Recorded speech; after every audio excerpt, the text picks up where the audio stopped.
درسنا اليوم أيها الأصدقاء أيضا برمجة حلقة تبحث عن تحقق شرط الخلية الفارغة. نحن لدينا مجال، هذا المجال نستطيع أن نبحث فيه أين يوجد خلية فارغة في هذا المجال. فإذا لنفترض أننا هنا يوجد لدينا خلية فارغة، فإذا يجب أن يبدأ الحلقة تبحث من هنا إلى هنا، تقف في هذه الخلية الفارغة.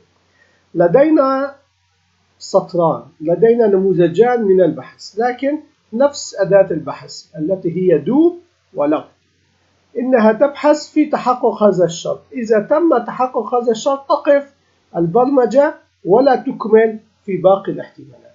فإذا عندنا الدو واللو، وهذه هي سطران للتحقق، الاثنان متشابهان.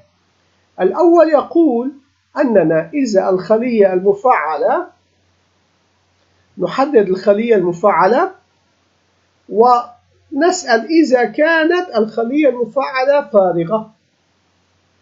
إذا كانت فارغة فإذا إنها تقف لنطلب التنفيذ. طبعا التنفيذ في البداية يجب تحديد أي واحد.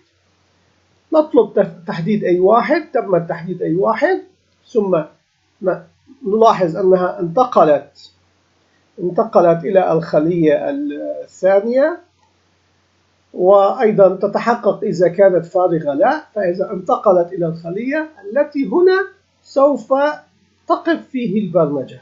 نلاحظ أنها وقفت البرمجة لأنها حققت الشرط، وبذلك وجدت الخلية الفارغة.